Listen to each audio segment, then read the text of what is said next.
Hello दोस्तों, math classes में आपका स्वागत है। आज हम देखेंगे क्वेश्चन नंबर 23 जो मॉडल पेपर फर्स्ट है, जो 2025 का मॉडल पेपर फर्स्ट कराया जा रहा है, उसका क्वेश्चन नंबर देखेंगे। आज हम 23वां क्वेश्चन क्या दे रखा है वो पढ़े हैं।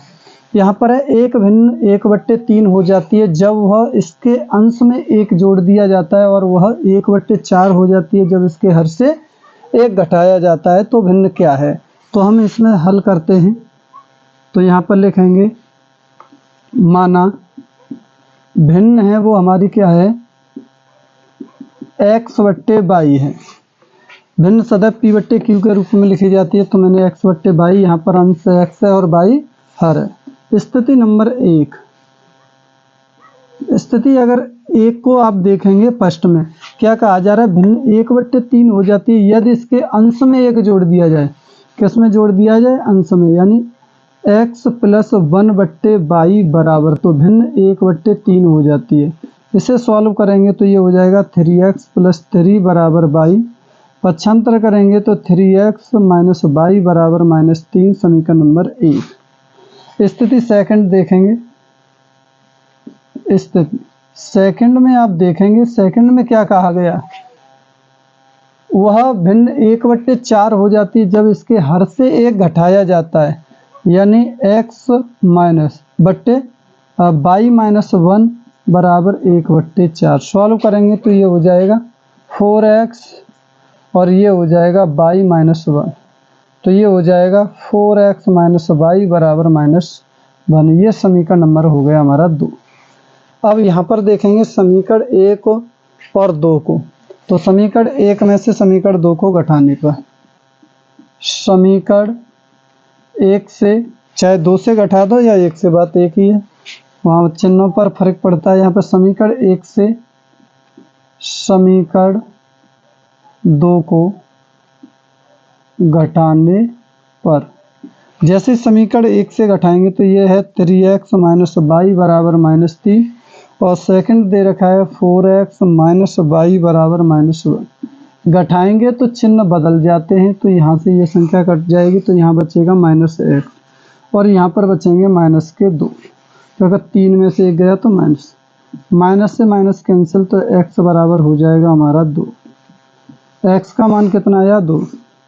x का मान समीकरण 1 में रखने पर, समीकरण 1 में रखेंगे तो समीकरण 1 है हमारा ये 3 गुणा x की जगह पर 2 - y बराबर -3, तो ये 6 - y बराबर -3, तो y बराबर -3, ये इधर जाएगा तो -6 हो जाएंगे, तो ये y बराबर के -9। तो y का जो मान आ गया, यहाँ पर भी माइनस के है, यहाँ माइनस के है, तो माइनस से माइनस कैंसिल, तो y बराबर के 9। तो y का मान 9 आ गया और x का मान 2। तो भिन्न क्या थी हमारी? भिन्न है हमारे x/y, तो x का मान 2 और y का मान 9, तो भिन्न बन गई हमारी 2/9। इस तरीके से आप इसे सॉल्व कर सकते हैं। इसे एक बार फिर से समझेंगे। एक भिन्न 1/3 हो जाती है जब इसके अंश में 1 जोड़ दिया जाए। तो स्थिति फर्स्ट कह रहा है कि यदि अंश में 1 जोड़ दिया तो भिन्न 1/3 हो जाती है। इसे सॉल्व किया तो 3x + 3 बराबर y, तो सॉल्व हो जाएगा यहाँ पर 3x - y बराबर -3, समीकरण नंबर 1। यदि वह भिन्न 1/4 हो जाती है यदि हर से 1 घटाया जाए, हर से 1 घटा दिया गया तो भिन्न हमारी 1/4 होगी। सॉल्व किया तो 4x बराबर के y - 1, तो ये हो जाएगा 4x - y बराबर के -1, समीकरण नंबर 2। समीकरण 2 में से समीकरण 1 से समीकरण 2 को घटाया तो समीकरण 1 है ये वाला, और ये समीकरण है हमारा 2। घटाया जा रहा है तो चिन्ह क्या हो जाएंगे, चेंज हो जाएंगे, जो प्लस वाला माइनस, माइनस वाला प्लस, माइनस वाला प्लस। यहाँ माइनस का x बचेगा क्योंकि 4 में से 3 गए, तो यहाँ प्लस माइनस कट जाएगा, यहाँ पर -3 में से +1 गया तो -2, माइनस से माइनस कैंसिल, तो x बराबर हो गया 2। तो x का मान समीकरण 1 में रखने पर, तो ये हो जाएगा 3 दूनी 6, x के स्थान पर रखेंगे 2 - y बराबर -3, तो 6 माइनस बाई बराबर -3, माइनस बाई बराबर पक्षांतर करेंगे तो -3 और ये माइनस के 6, तो -9 हो गए, माइनस से माइनस तो कैंसिल, तो बाई बराबर हो जाएगा हमारा 9।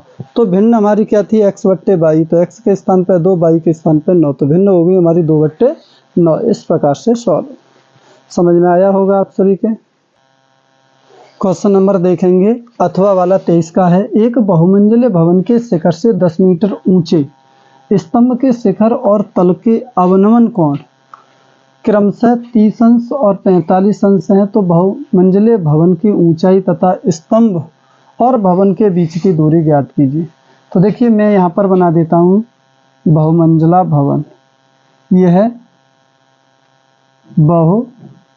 बहुमंजिला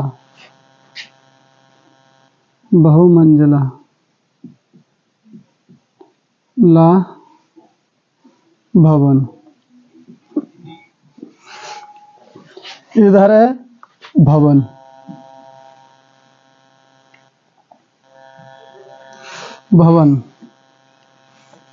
जिस भवन की जो ऊंचाई है वो कितनी है, 10 मीटर है, 10 मीटर है ये ऊंचाई इसकी। अब यहाँ से पूछा है 10 मीटर ऊंचे स्तंभ के शिखर और तल के अवनमन कोण, यानी एक तो इसका जो अवनमन कोण है वो कितना है, अवनमन कोण बनता है यहाँ से ऐसे है, ये जो कोण बन रहा है वो पहले कितना है, 30 अंश का है, और इसके तल का अवनमन कोण है वो 45 है, ये जो कोण है वो 45 अंश, तो ये भी 45 अंश का होगा। अच्छा ये 10 है तो इधर ये 10 हो जाएगा। अब इस पूरे भवन की ऊंचाई ज्ञात करनी है, तो इसे मैं बाई मान लेता हूँ, इसे x मान लेता हूँ, ये है तो ये भी x होगा, ये a b c d और e, इस तरीके से ये हमारा चित्र बना। जब तक चित्र नहीं बनेगा तब तक आप इसे सॉल्व नहीं कर सकते, तो यहाँ पर चित्र बनाना बहुत ज़्यादा ज़रूरी होता है। तो यहाँ पे लिखेंगे माना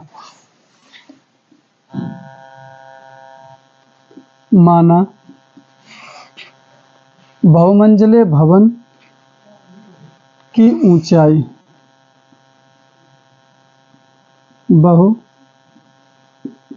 बहुमंजिले भवन की ऊंचाई यानी AC है वो कितनी है, h मीटर, तथा इसमें पूछा है बहुमंजिले भवन की ऊंचाई h मान ली, भवन के बीच की स्तंभ और भवन के बीच की दूरी, तो यहाँ पर 10 मीटर ऊंचे स्तंभ, ये भवन नहीं है ये स्तंभ है, ये है हमारा स्तंभ, 10 मीटर स्तंभ है। तो यहाँ पर पूछा है स्तंभ के शिखर और तल के अवनमन कोण, तो यहाँ पर देखेंगे अवनमन कोण 30 और 45 से बहुमंजिले भवन की ऊंचाई h मान ली तथा स्तंभ और भवन के बीच की दूरी, स्तंभ और भवन के बीच की दूरी x माने, यहाँ पर ये जो x है वो DC बराबर BE बराबर x है, और यहाँ पर AB बराबर बाई, ये मान लिया। पहले लेते हैं हम इस वाले त्रिभुज को ले लेते हैं ABE से, समकोण त्रिभुज ABE से थीटा का जो मान दे रखा है वो यहाँ पर कितना दे रखा है, 30 अंश है इसमें, और BE बराबर के x और AB बराबर के बाई, ये दे रखा है हमारा। tan थीटा बराबर लंब बट्टे आधार होता है, tan 30 बराबर लंब कितना दे रखा है 22। वैसे लंब यहाँ पर क्या है होगा आपका AB बट्टे BE मान सकते हैं। तो ये हो जाएगा आपका 22 बट्टे एक्स। 30 का मान 1 बट्टे √3 बराबर 22 बट्टे एक्स। सॉल्व करेंगे x बराबर √3 समीकरण नंबर 1। अब यहाँ से समकोण त्रिभुज ACD से समकोण त्रिभुज ACD से थीटा बराबर यहाँ पर 45, AC बराबर के 22 + 10 दे रखा है और DC बराबर x। तो tan थीटा बराबर लंब बट्टे आधार, यहाँ लंब AC और आधार है यहाँ DC। तो tan थीटा की जगह पर 45 बराबर AC 22 + 10 और x। tan 45 का मान 1 बराबर 22 + 10 बट्टे x। इसके नीचे 1 मानेंगे। x बराबर 22 + 10 हो जाएगा। इसका इधर गुणा कर दिया तो ये समीकरण नंबर हो गया हमारा 2। समीकरण 1 और 2 से अब समीकरण 1 और 2 से देखेंगे तो यहाँ पर समीकरण 1 से मान रखने पर यहाँ लिखेंगे समीकरण 1 से x का मान समीकरण 2 में रखने पर, समीकरण 2 में रखेंगे 2 के स्थान पर x का मान। तो यहाँ पर मैं लिख देता हूँ तो ये हो जाएगा। अब x की जगह पर रखेंगे √3 22 बराबर 22 + 10। तो ये हो जाएगा आपका √3 22 - 22 बराबर 10। 22 कॉमन लेंगे तो ये हो जाएगा √3 - 1 बराबर के 10। अब इसे सॉल्व करेंगे तो ये हो जाएगा 22 बराबर 10 बट्टे √3 - 1। ये हो जाएगा आपका √3 - के 1।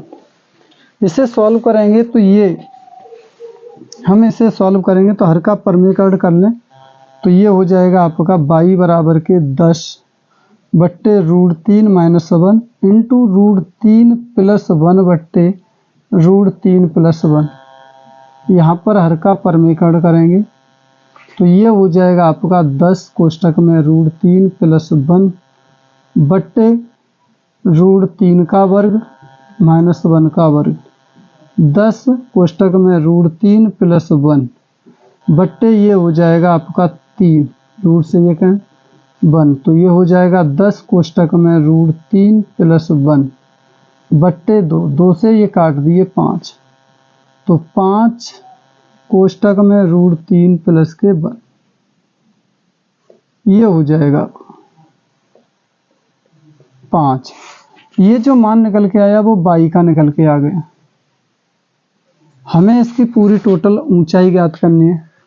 तो ऊंचाई क्या हो जाएगी 22 के स्थान पर रख दोगे आप इसे, क्योंकि ये 22 का मान ही तो निकल के आया है।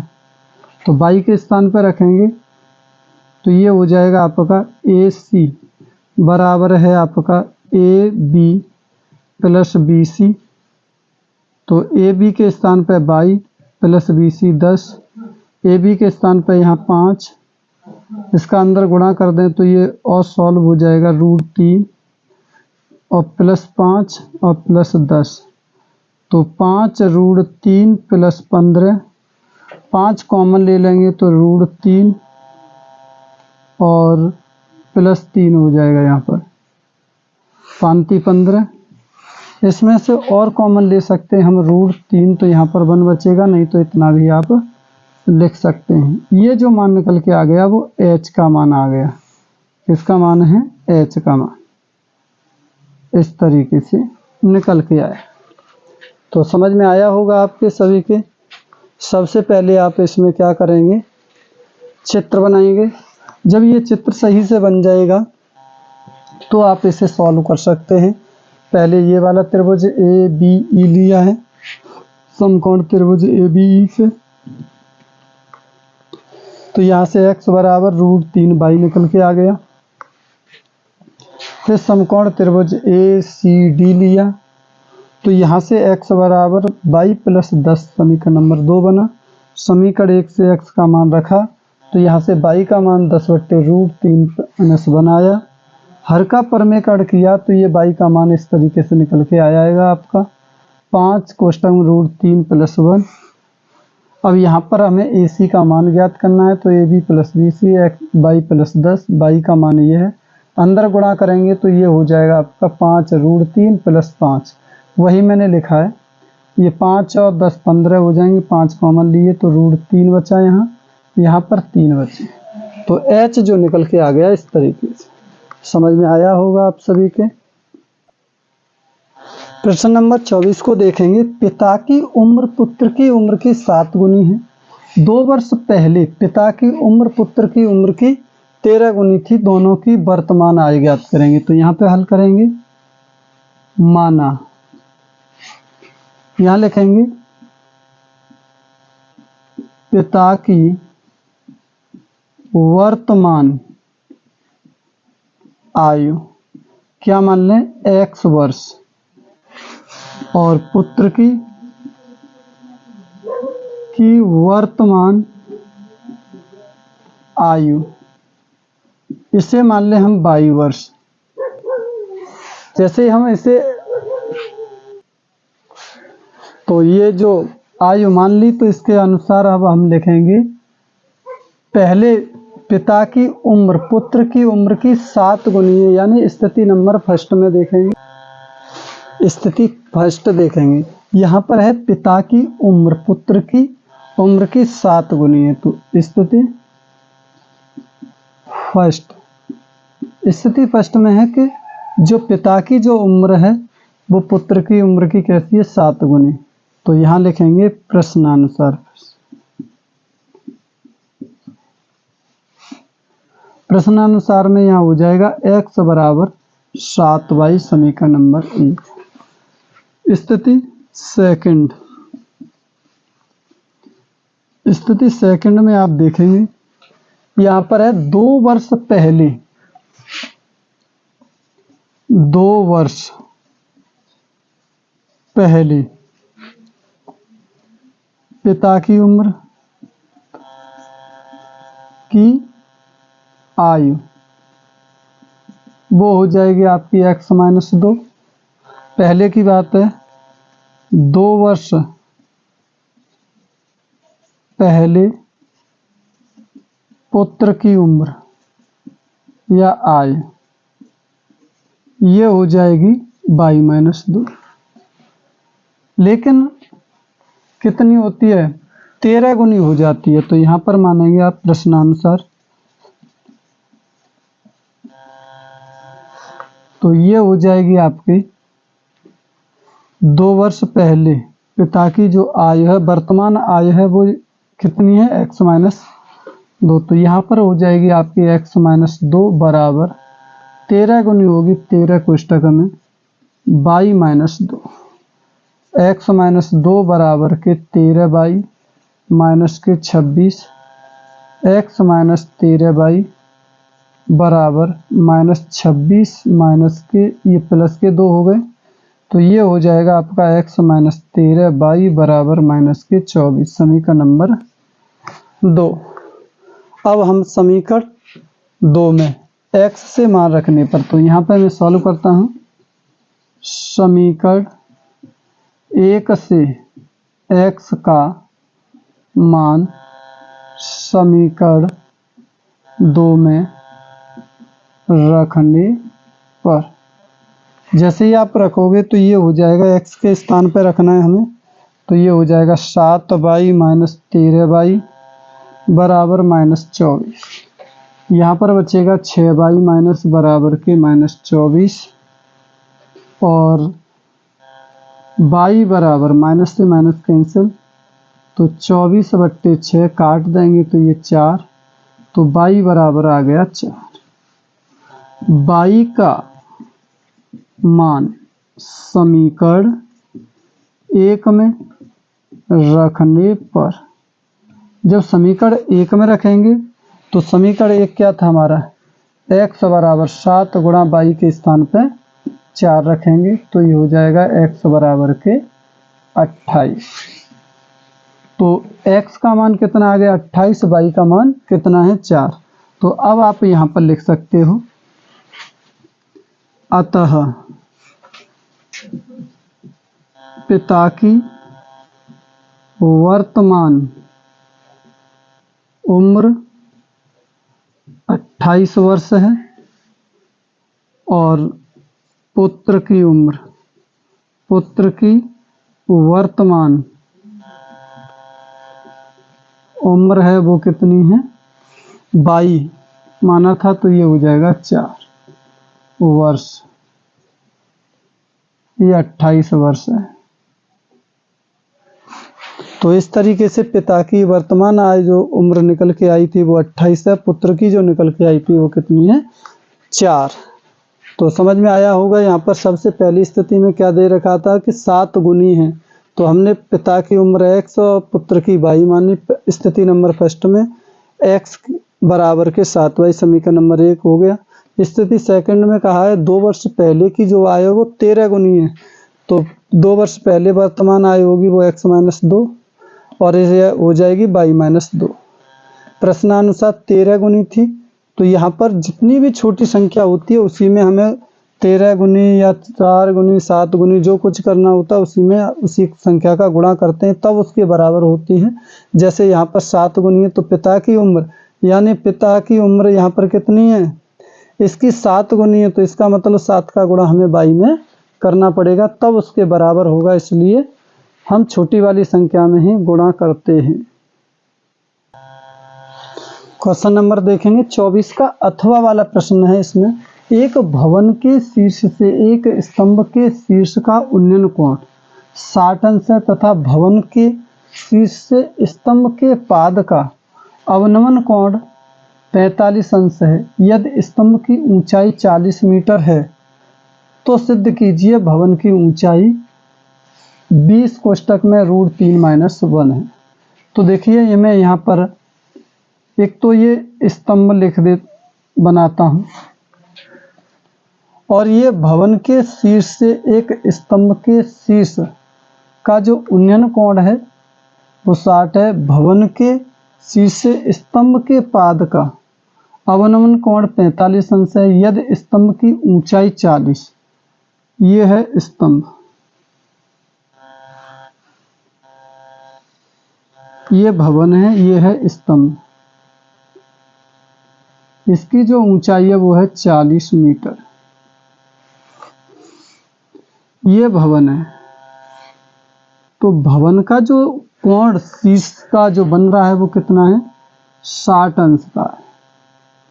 कितना है 60 अंश का। भवन के शीर्ष से स्तंभ के पाद का जो अवनमन कोण बन रहा है स्तंभ के, यहाँ पर लिखा है स्तंभ के पाद का जो अवनमन कोण है वो कितना है 45। ये 45 तो यहाँ पर भी 45। अब यहाँ से स्तंभ की ऊंचाई 40 मीटर है तो हमें सिद्ध करना है भवन की ऊंचाई। ये है हमारा भवन, भवन की ऊंचाई आपको ज्ञात करनी, यानी भवन की ऊंचाई में से h मान लेता हूँ। ये x है, ये टोटल 40 है और ये हो जाएगी आपकी y मान लेता हूँ। ये h है तो ये भी क्या रहेगी h। a b c d और e और इसे x तो ये भी x हो जाएगा।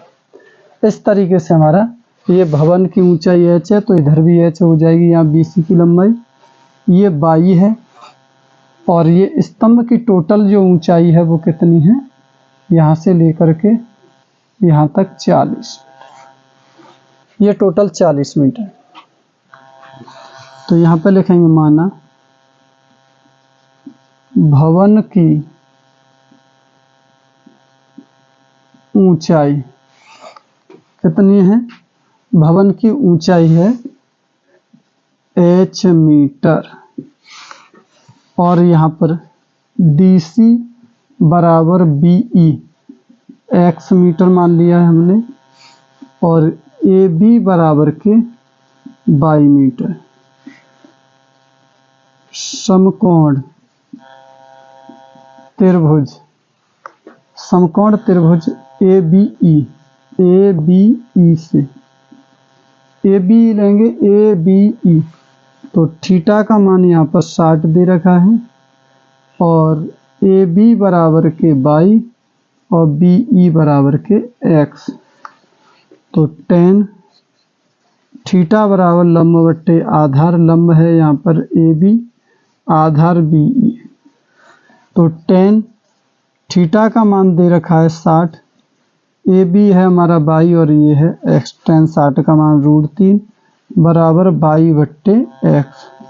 बन मानेंगे तो ये हो जाएगा √3x बराबर y, और ये हो जाएगा x बराबर y बट्टे √3, समीकरण नंबर 1। यहाँ सॉल्व करते हैं। समकोण त्रिभुज, अब ले सकते हैं हम EDC से थीटा बराबर है 45, और ED बराबर है H, और DC बराबर है हमारा X। tan थीटा बराबर के लंब बट्टे आधार, लंब है इसमें DE, आधार है DC। tan थीटा की जगह पर 45 बराबर DE हमें H बट्टे X यहाँ पर रखना है हमें, तो ये हो जाएगा आपका tan 45 का मान अगर रखेंगे तो ये हो जाएगा 1 बराबर H बट्टे X। तो इसके नीचे 1 मानेंगे तो ये हो जाएगा हमारा कितना, X बराबर के H, X बराबर के क्या हो जाएगा हमारा H हो जाएगा। इसे समीकरण नंबर डाल देंगे हम 2। अब यहाँ से समीकरण नंबर 2 डाल देंगे तो ये हो जाएगा समीकरण 2 का मान। 1 में रखने से इससे पहले एक चीज़ और, समीकरण नंबर 3 और निकाल लेते हैं। यहाँ पर समीकरण 2 बन गया। यहाँ से जो टोटल लंबाई दे रखी थी ये टोटल 40 है, यानी तो हमें अगर y का मान अगर ज्ञात करना है तो y का मान कैसे ज्ञात करेंगे। यहाँ पर दिया है हमारा x प्लस, ये यहाँ पर x प्लस नहीं, सॉरी, ये लिखा जाएगा आपका y प्लस h बराबर 40। टोटल लंबाई है ना ये हमारी AC बराबर 40 मीटर है, तो AC की जगह पर हम y प्लस h रखेंगे तो ये 40 हो गया, तो y बराबर हो जाएगा 40 माइनस के h। समीकरण नंबर हो गया हमारा 3। अब पहले मैं यहाँ पर समीकरण 2 से समीकरण 1 में मान रख दूंगा मैं, तो यहाँ पर मैं लिख सकता हूँ समीकरण 2 से x का मान समीकरण 1 में रखने पर, 1 में रखेंगे तो ये समीकरण बन जाएगा आपका। x का मान रखेंगे तो x के स्थान पे तो ये हो जाएगा h बराबर के y बट्टे √3। अब यहाँ y का मान रख दो यहाँ पर। अब इसमें ये जो समीकरण हमारा है हो गया 4, और यहाँ पर क्या लिख दें, समीकरण 4 में समीकरण 3 से y का मान रखने पर,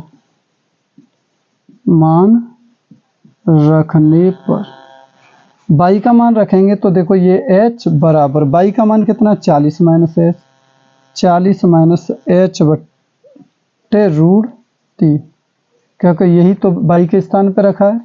इसके नीचे 1 माने और इसे सॉल्व करें तो ये हो जाएगा आपका √3h बराबर 40 माइनस h, ये हो जाएगा √3h प्लस के h बराबर 40। h कॉमन लेंगे तो √3 प्लस 1 बराबर 40, h बराबर 40/√3 + 1। हर का परमीकरण कर देंगे तो ये हो जाएगा √3 - 1/√3 - 1। तो ये हो जाएगा h बराबर 40 कोष्टक में √3 - 1/√3 का वर्ग माइनस ये हो जाएगा 1 का वर्ग, रूट से ये कैंसिल। तो h बराबर 40 कोष्टक में √3 - 1/3 - 1। तो ये हो जाएगा h बराबर 40 कोष्टक में √3 - 1/2, 2 से 40 20। तो h बराबर 20 कोष्टक में √3 - 1। यही आपका आंसर है। यही सिद्ध करना था हमें, जो सिद्ध हो गया हमारा। चाहते तो इसे हम यहीं पर लिख देते, लेकिन यहाँ पर पहले नहीं लिखता है। यहाँ बाई के स्थान पे हम अगर ऐसे लिख देते 40 - y, तो ये वाला जो समीकरण हमने यहाँ पर जो बनाया था वो यहीं पर बन जाता। नहीं लिखा था, कोई बात नहीं है। यहाँ पर मैंने समीकरण 1 और 2 निकाले।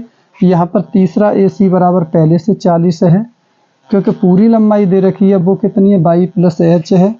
तो यहाँ से y का मान निकाला, उसे समीकरण 3 मान लिया। समीकरण 2 से x का मान समीकरण 1 में रख दिया, तो ये h बराबर समीकरण 4 हो गया। समीकरण 4 में समीकरण 3 से मान रख दें तो इस तरीके से ये आ जाएगा। h कॉमन लेंगे तो यहाँ पर √3 + 1 रहेगा और इसका दे देंगे भाग, और फिर कर देंगे हर का परमीकरण।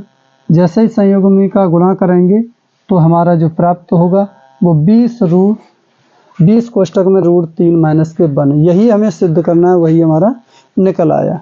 अगर ऐसा नहीं करते तो आप यहाँ पर पहले से ही सॉल्व कर लेते। इस जगह पर हमें केवल लिखना था 40 - y, और उसी से ये सॉल्व हो जाता। चलो कोई बात नहीं है, समझ में आया होगा आपके। इस तरीके से भी आपका सवाल हो सकता है।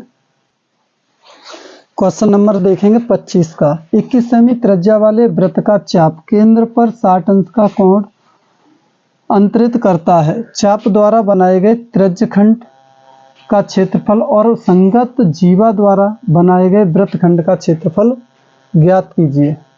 तो यहाँ से हमें देखो, पहले से मैं अगर वृत्त के माध्यम से आपको समझा दे रहा हूँ। जैसे ये वृत्त है, इसकी जो त्रिज्या है वो कितनी 21 सेंटीमीटर। इसका जो कोण बना है वो कितना है 60 अंश का। अब 60 अंश का है, तो अगर हमें इसका केवल इसका क्या निकालना हो, त्रिज्यखंड का क्षेत्रफल इस पूरे का, तो आप निकाल सकते हैं त्रिज्या, ये है 21 सेंटीमीटर। तो ये पूरे का भी हम मान निकाल सकते हैं इस त्रिज्यखंड का क्षेत्रफल। तो यहाँ पर लिखेंगे त्रिज्या r बराबर 21 सेंटीमीटर और थीटा बराबर है 60। तो वृत्त का ये निकालना हमें है त्रिज्यखंड का क्षेत्रफल। वृत्त के त्रिज्यखंड का क्षेत्रफल, वृत्त के त्रिज्यखंड का जो क्षेत्रफल है वो होता है हमारा θ/360 πr²। तो थीटा की जगह पर 60/360 पाई का मान 22/7 गुणा r, 21 गुणा 21, 7 या 21 3 बार, 0 से ये 6, 3 से 6 ये 2 और 2 से ये 11। तो ये हो जाएगा हमारा 11 गुणा 21, क्योंकि 7 से 21 3 और 3 से 6 2 बार, 2 से 22 11 बार। ये संख्या कट गई, 21 1 21, 21 और 2 हो जाएंगे आपके 23 सेंटीमीटर स्क्वायर। ये होगा आपका क्षेत्र। अगर इसी से पूछा है वृत्त, अगर ये वृत्त दे रखा है आपका और ये त्रिज्या है, 60 अंश का कोण है, लेकिन इसकी त्रिज्याओं से जो कटा हुआ भाग ये तो त्रिज्यखंड कहलाता है, लेकिन जो जीवा से कटा हुआ भाग है ये, इसको बोलते हैं वृत्तखंड। इसका मान कैसे निकाले जाए, इसका वृत्तखंड का कैसे निकालें, ये है हमारा वृत्तखंड। वृत्तखंड और ये जो भाग है उसे बोलेंगे त्रिज्यखंड। मैं चित्र के माध्यम से आपको समझा दिया है। इसकी जो त्रिज्या है वो 21 सेंटीमीटर है और ये भी 21 सेंटीमीटर होगी, तो ये भी 21 सेंटीमीटर त्रिज्या सदैव बराबर होती है वृत्त के अंदर। तो यहाँ से निकालेंगे हम वृत्त का ये संगत जीवा द्वारा बनाए गए वृत्तखंड का क्षेत्रफल। संगत जीवा द्वारा बनाए गए, संगत जीवा द्वारा बनाए गए वृत्तखंड का क्षेत्रफल वो होता है θ/360 पाई r square minus 1/2 r square sine theta. ये होता है थीटा का मान 60, 360 गुणा पाई का मान 22/7 गुणा 21 गुणा 21 माइनस 1/2 r यानी 21 गुणा 21 साइन 60। इस तरीके से हम लिखेंगे। मैं इसे यहाँ पर सॉल्व कर देता हूँ। तो साइन 60, अगर आप इसे 0 से इस 0 को इससे काटते हैं तो ये 6 और 6 हो जाएगा, और इसे और काटते हैं 7 3 21 3, 3 से 6 को 2 और 2 से इसे काट दिया तो 11। तो ये यही बचेगा हमारा 11 गुणा 21 माइनस 1/2 21 गुणा 21, ये हो जाएगा हमारा 441। साइन 60 का मान होता है हमारा √3/2। सॉल्व करते हैं तो ये हो जाएगा 21 एकन 21, 21 और 2 23 माइनस 1/2, ये 1/4 कर लेते हैं, कोई बात नहीं, 2 और 2 4 हो जाएंगे, गुणा 441 गुणा √3 का जो मान होता है, हम √3 का मान रख देते हैं 1.73, 2 अंक तक ही निकाल दे रहे हैं। तो इसे अगर हम सॉल्व करते हैं तो ये 231 माइनस ये हो जाएगा हमारा 4 का, अगर या तो भाग दे दीजिए, नहीं तो फिर पहले गुणा करते हैं फिर 4 से भाग दे देंगे। तो पहले मैं इसका गुणा कर देता हूँ 173 में, और 441 से गुणा करेंगे तो 371, और यहाँ 4 से करेंगे 4 3 12, 4 7 28, 29, 4 और 2 6 गुणा, तो यहाँ पर 4 3 12 और 4 7 28 29, 4 ये 6, वही संख्या आ जाएगी। 3 7 और 2 9, और ये हो जाएगा 10 2 12, 9 6 15, 1 16, और ये हो जाएगा 7। और यहाँ पर अंक कितने अंक बाद लगाए? 0.2, तो यहाँ पर 2 अंक बाद पॉइंट लगा दें, तो ये हो जाएगा हमारा 7 6 2.93/4। इसका इसमें भाग दे दें और इसमें से घटा दें तो और आसान हो जाएगा। मैं यहाँ पर भाग भी दे देता हूँ। देखो 4 से भाग देंगे तो मैं 4 का भाग दूंगा, तो ये अगर 4 का भाग देते हैं तो ये हो जाएगा 4 एकन 4। मैं यहाँ पर दे देता हूँ भाग सही से, इससे आप भी देख लें किस तरीके से यहाँ पर संख्या का भाग लगेगा। 6 2.93, तो 4 एकन 4 बचेगा, यहाँ पर कितना 3 6 हो जाएगा, 4 में 36 बचेगा क्या 0, अंक उतारेंगे, 2 का नहीं जा रहा, भाग टूटी बिंदी, पॉइंट लगाएंगे 9, 4 7 28 बचेगा कितना 1 3 और 4 3 12, फिर 1 बचेगा, तो ये तो होता आता रहेगा 64। तो यहाँ पर इसका जो भाग देने पर आया 231 माइनस 190.73। अब इसमें से घटा देते हैं। तो घटाना भी मैं यहाँ पर आपको बता दूं किस तरीके से घटाते हैं। ये 231.00 लगा दें, क्योंकि यहाँ पर संख्या पॉइंट के नीचे 7 3 और 0 9 1, तो यहाँ पे 7, यहाँ पर 2 पॉइंट ये 0 और 13 में से यहाँ पर 9 गए तो ये बचेगा 4, यानी जो इसका जो आंसर आएगा वो आएगा 40.27 सेंटीमीटर स्क्वायर। ये इसका आंसर निकल के आ गया। समझ में आया होगा आप सभी। एक बार इसे और अच्छे से समझ लेते हैं। देखिए 21 सेमी त्रिज्या वाले एक वृत्त के चाप का 60 अंश का कोण अंतरित करता है। तो यहाँ पर हमें एक त्रिज्य खंड निकालना है और एक वृत्तखंड निकालना है। ये हमें क्षेत्रफल निकालने हैं। तो देखेंगे r बराबर 21 और थीटा बराबर यहाँ पर दे रखा है आपका 60। वृत्त के त्रिज्य खंड क्षेत्रफल होता है θ/360 पाई r स्क्वायर। यहाँ पर थीटा का मान 60 रखा, 360 बराबर गुणा इसे लिखा 22/7 21 गुणा 21, 7 से काट दिया 3 और 3 से 6 को 2 और 2 से 22 को 21, ये 60 से काटा था वो 6 बार ये था। तो यहाँ 11 गुणा 21 तो ये हो गया 231। अब हमें निकालना संगत जीवा द्वारा बनाए गए वृत्तखंड का क्षेत्रफल। θ/360 पाई r square minus 1/2 r square sine theta होता है फॉर्मूला। सेम जो ऊपर किया था वही यहाँ पर लिखा हुआ है। जो इसका पहले का जो θ/360 पाई r square minus 1/2 r square sine theta, ये और जुड़ जाता है, यानी ये जो होता है वो इसका क्षेत्रफल होता है। त्रिभुज का क्षेत्रफल अगर हम घटा दें त्रिज्य खंड वाले में से तो वृत्तखंड का निकल के आ जाता है।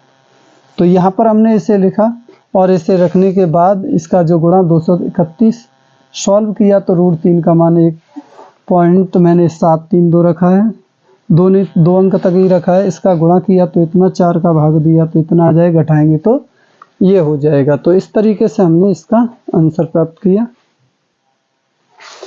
क्वेश्चन नंबर 25 का अथवा वाला देखेंगे। बहुत अच्छा प्रश्न है ये तो। एक मोटर बोट जिसकी स्थिर जल में चाल 18 किमी प्रति घंटा है, 24 किमी धारा के प्रतिकूल जाने में तथा वही दूरी धारा के अनुकूल वापस आने में की अपेक्षा में 1 घंटा अधिक समय लेती है, धारा की चाल ज्ञात करें। देखो यहाँ से पता चल जाता है क्या हमें इसमें ज्ञात करना है। तो मैं यहाँ पर लिखेंगे माना धारा की चाल, धारा की चाल हो गई हमारी x किमी प्रति घंटा। अब यहां से बोट की चाल स्थिर जल में, मोटर बोट की चाल धारा के अनुकूल, धारा के अनुकूल, अनुकूल जाएगी तो 18 + x हो जाएगी, और प्रतिकूल, धारा के प्रतिकूल, धारा के प्रतिकूल, धारा के प्रतिकूल तो चाल होगी, चाल जो हो जाएगी 18 - x, कुल दूरी, दूरी है 24 किमी। तो यहाँ से हमें निकालना है समय। तो यहाँ से चाल दे रखी है, दूरी दे रखी है, तो धारा के अनुकूल जाने में लगा समय, बोट का धारा के अनुकूल जाने में लगा समय, दूरी बट्टे चाल। तो ये हो जाएगा दूरी 24 बट्टे चाल है 18 + x। बोट का धारा के प्रतिकूल आने में लगा समय, दूरी बट्टे चाल। तो ये हो जाएगा 24 बट्टे 18 - x। अब यहाँ से लिखेंगे प्रश्नानुसार। 1 घंटा अधिक लगता है पहले वाले से, तो यानी ये जो मान है ये सबसे अधिक होगी संख्या, तो ये लिखेंगे हम यहाँ पर 24/18 माइनस x और माइनस के 24/18 प्लस x बराबर 1। या पहले हम इसे यहाँ पर एक जोड़ देंगे, या माइनस का घटा देंगे, इसे पक्षांतर कर देंगे तो भी लिख सकते थे, पर लेकिन मैंने और ही सरल बना दिया इसमें। तो एलसीएम हो जाएगा यहाँ पर 18 माइनस x और एक 18 प्लस के x, ये हमारा हो जाएगा एलसीएम। अब ये एलसीएम हो गया, तो अब हम इसमें लिख सकते हैं 18 का इधर करेंगे तो ये हो जाएगा हमारा 24 कोष्टक में 18 plus x minus 24 18 minus x बराबर के 1। सॉल्व करेंगे तो ये हो जाएगा 24 का 18 में गुणा करेंगे तो ये हो जाएगा 18 चौक 72, 18 चौक 72, 18 दूनी 36, 36 और 7 हो जाएंगे 43 और प्लस के 24x माइनस का गुणा करेंगे तो 18 24 का करेंगे तो 432 और प्लस 24x बट्टे ये वर्गांतर बन जाएगा 18 का वर्ग प्लस x का वर्ग बराबर के 1। तो इससे ये संख्या कट जाएगी, 24 और 24 कितने हो जाएंगे 48। तो ये हो जाएगा हमारा 48x बट्टे 18 का वर्ग 324 माइनस होगा x स्क्वायर बराबर 1।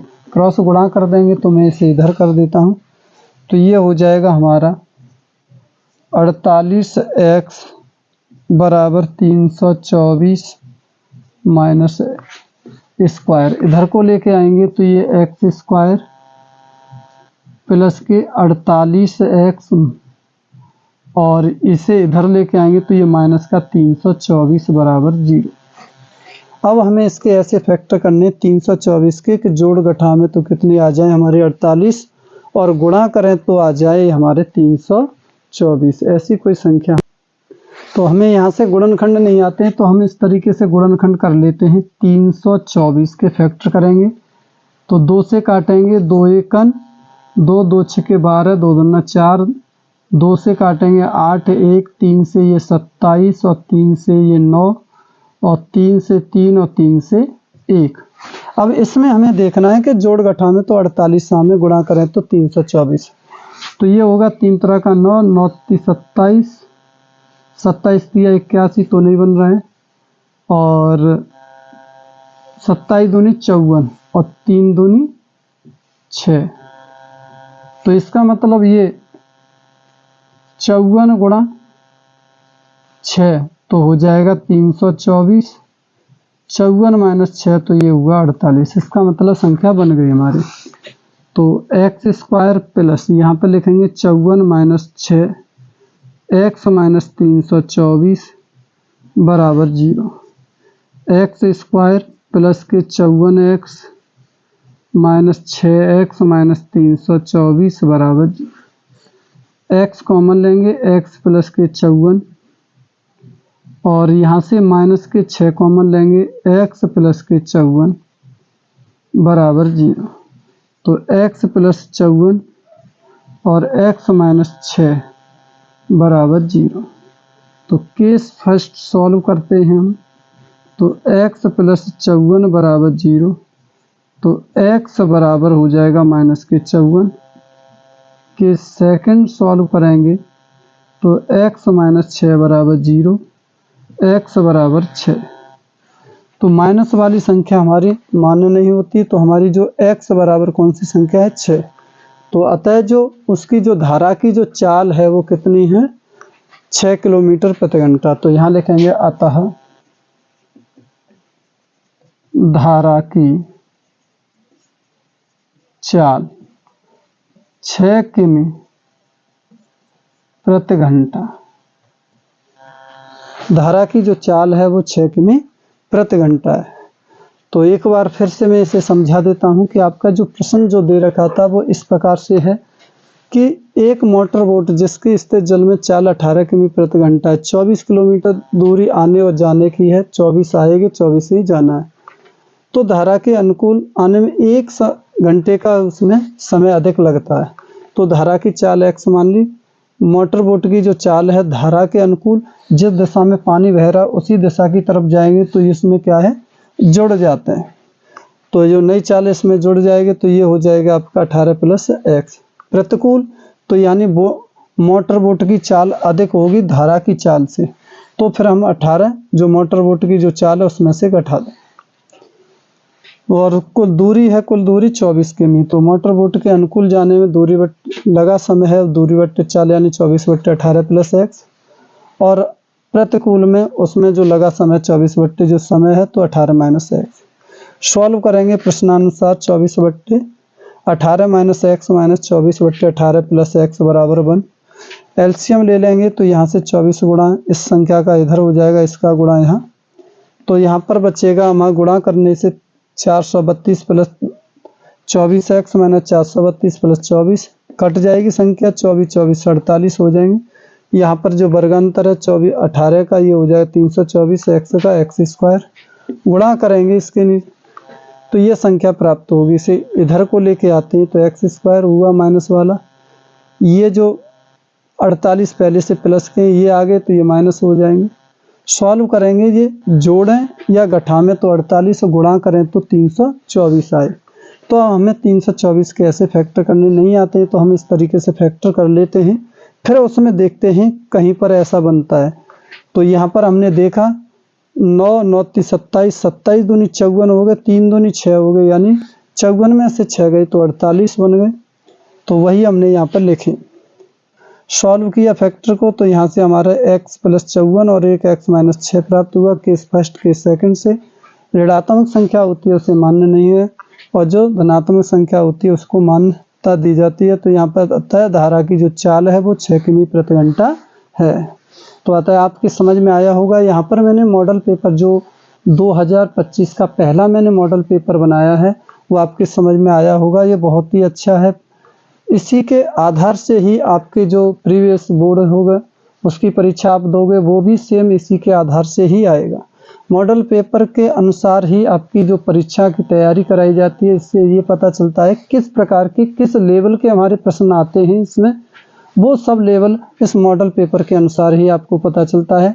और कौन कौन से प्रश्न कहाँ पर आते हैं, बहुविकल्पी प्रश्न कैसे दिए जाते हैं, और यहाँ पर किस तरीके के 4 नंबर वाले प्रश्न आएंगे, किस तरीके से आपके 6 नंबर वाले प्रश्न आएंगे, तो वो सब दिए जाते हैं। और कौन से प्रश्न में 6 के आएंगे, कौन से में 4 नंबर के आएंगे, वो सब आपको ये मॉडल पेपर के अनुसार सब बताया जाता है।